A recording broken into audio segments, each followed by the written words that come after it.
नमस्कार, मारवाड़ी मीडिया आप देख रहे हैं। चलिए एक नजर डालते हैं प्रदेश की आज सुबह की बड़ी खबरों पर। शुरुआत करते हैं सबसे बड़ी खबर के साथ। देश में कोरोना के नए मामलों में लगातार बढ़ोतरी हो रही है। इसी बीच प्रधानमंत्री नरेंद्र मोदी ने देश के सभी राज्यों के मुख्यमंत्रियों के साथ एक महत्वपूर्ण बैठक बुलाई थी। इस बैठक में लॉकडाउन को लेकर भी पीएम नरेंद्र मोदी ने बड़ा बयान दिया है। लेकिन उससे पहले आपको बता दें, प्रधानमंत्री ने कहा है कि हमें नाइट कर्फ्यू की जगह कोरोना कर्फ्यू शब्द का इस्तेमाल करना चाहिए ताकि लोगों में इससे सही संदेश जाएगा।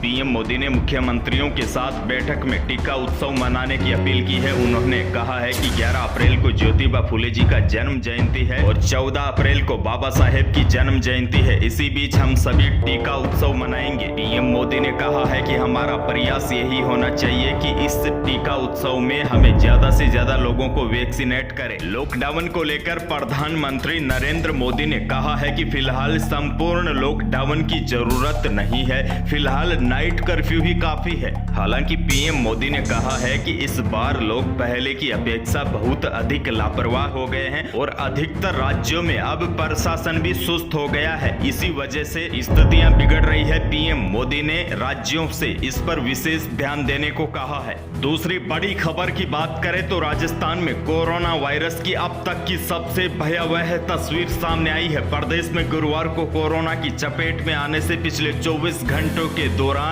20 लोगों की मौत हो गई है, जबकि पूरे प्रदेश में 3526 पॉजिटिव केस सामने आए हैं। राजस्थान में एक दिन में मौतों और पॉजिटिव का यह सबसे बड़ा आंकड़ा है। अकेले राजधानी जयपुर में कोरोना की वजह से बीते 24 घंटों के दौरान 7 लोगों की जानें चली गई है। इसी बीच मुख्यमंत्री अशोक गहलोत का बड़ा बयान सामने आया है। उन्होंने कहा है कि अभी भी राजस्थान में गांव सुरक्षित है, लेकिन महाराष्ट्र और छत्तीसगढ़ की सीमाओं पर स्थित गांव में कोरोना वायरस तेजी से फैल रहा है। ऐसे में वहां की स्थिति से सबक लेने की जरूरत है। मुख्यमंत्री गहलोत ने कहा है कि पहले कोरोना सिर्फ शहरों तक सीमित माना गया था, लेकिन अब ग्रामीण इलाकों में भी इसका गंभीर असर दिखाई दे रहा है। सीएम गहलोत ने कहा है कि विशेषज्ञों की राय है कि कोरोना के टीके लगाने का यह लाभ होता है कि टीकाकरण के बाद भी यदि कोरोना हो जाता है तो मरीज की स्थिति गंभीर नहीं होती और मृत्यु की आशंका नहीं के बराबर हो जाती है।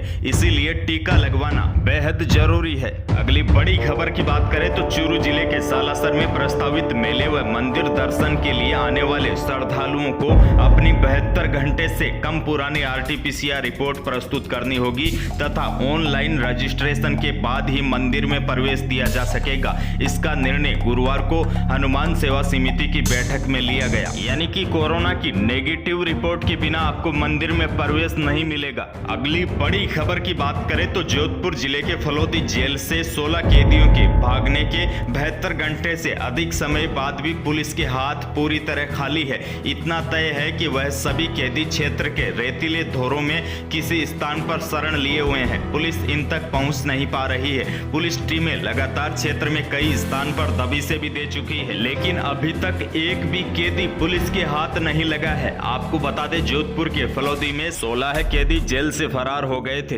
हालांकि इस मामले में पुलिस की भी कहीं न कहीं मिली भगत सामने आ रही है। कुछ पुलिस वालों पर अब कार्यवाही भी शुरू हो चुकी है।